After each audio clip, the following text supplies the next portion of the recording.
This report will outline the details of layoffs across various federal departments and agencies.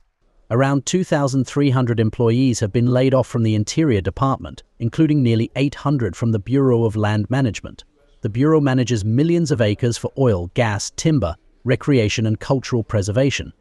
The Interior Department manages 500 million acres of public lands, including dozens of national parks, and has a workforce of more than 70,000 people. Now let's turn to the Department of Energy, where between 1,200 and 2,000 employees have been laid off, according to Reuters.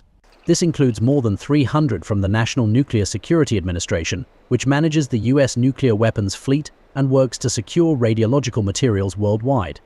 Some of these layoffs were partially reversed to retain essential nuclear security workers, though the exact number remains unclear. The Energy Department employs approximately 14,000 people and works with 95,000 contractors.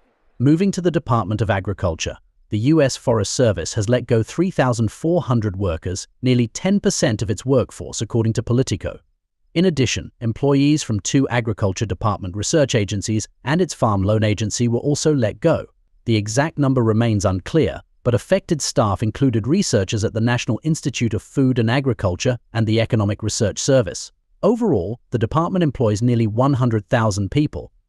Now turning to the Department of Health and Human Services, about 45% of recently hired probationary employees at the Centers for Disease Control and Prevention were laid off, according to Reuters. The Associated Press reported that nearly 1,300 CDC staff members were fired, making up about 1/10 of the agency's workforce. The Department of Health and Human Services, which also oversees the National Institutes of Health, the Food and Drug Administration, Medicare, and Medicaid, has more than 80,000 employees. Now to the Consumer Financial Protection Bureau, the independent agency responsible for protecting consumers from banks, debt collectors, and other financial companies. It has been largely shuttered after the Trump administration ordered it to halt all activity. As many as 70 probationary employees have been fired, and termination notices were sent to dozens of workers on fixed-term contracts, a sign that Trump officials are moving to lay off a broader range of staffers. Now to the Department of Veterans Affairs, where more than 1,000 workers have been let go. The agency provides healthcare and other benefits to millions of military veterans and employs over 450,000 people, while overseeing more than 1,500 healthcare facilities. Was at the Office of Personnel Management, which oversees human resources for the U.S. government. All probationary employees were let go during a group call involving around 100 people. At the Small Business Administration, at least 45 probationary employees were fired. The agency, which employs several thousand people, provides support for small businesses and entrepreneurs. At the Department of Education, at least 160 recent hires have been notified of their termination. President Trump has called for the dissolution of the entire department and its 4,400 employees, though congressional approval would be required. While local and state governments handle most education policy, the federal department provides billions in student loans and grants for higher education. It funds programs for disabled and low-income students and enforces civil rights laws. At the General Services Administration, about 100 employees have received termination letters. The independent agency manages the government's real estate portfolio and oversees most government contracts, employing more than 12,000 workers. The Internal Revenue Service plans to lay off thousands of workers next week. The agency, which oversees tax collection and enforces the federal tax code, employs more than 80,000 people. Senate Minority Leader Chuck Schumer and Hawaii Democrat Brian Schatz commented on U.S. billionaire Elon Musk's Doge. Very eyes, an unelected shadow government is conducting a hostile takeover of the federal government.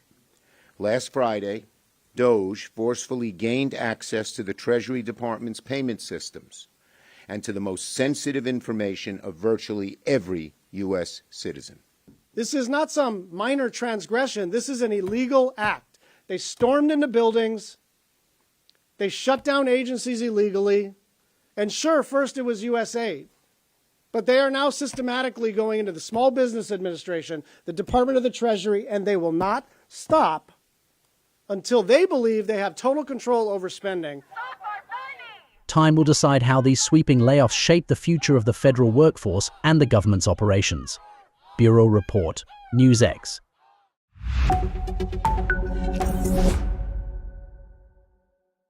Car company in generations and his rocket company. US President Donald Trump and billionaire Elon Musk, a key advisor, are leading a major effort to shrink the federal workforce, which currently stands at 2.3 million. This week alone, at least 9,500 employees have been dismissed in an unprecedented wave of layoffs that shows no sign of slowing. It does not match the will of the people, so it's just something we've got to fix. And then we've also got to address the deficit. So we've got a $2 trillion deficit, and if we don't do something about this deficit, the country's going bankrupt.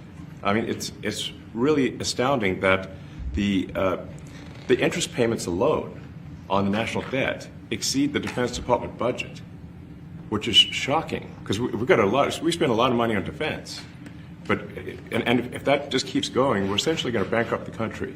So what I really want to say is, like, it's not optional for us to reduce the federal expenses. It's essential. It's essential for America to remain solvent as a country, and it's essential for America to have the resources necessary to provide things to its citizens and not simply be servicing vast amounts of debt. Well, the last time I checked in with Office of Personnel and Management, there was more than 40,000 individuals, federal workers, who had accepted the buyout program. We expect that number to increase, and that alone, just the 40,000, again, we expect it to increase. It's going to save the American people tens of millions of dollars, and we encourage federal workers in this city to accept the very generous offer. If they don't want to show up to the office, if they want to rip the American people off, then they're welcome to take this buyout, and we'll find highly competent individuals who want to fill these roles. According to Reuters, approximately 75,000 federal workers have accepted buyout offers from the Trump administration. U.S. lawmakers engage into an argument over Trump-Musk government reform drive. We as a country are $36 trillion in debt. That is such a stunning amount of money. It's absolutely staggering to even comprehend how we as a people, we as a country, found ourselves here. The President of the United States has the prerogative to fire anyone that has overseen $36 trillion in debt, enslaving the American people. And right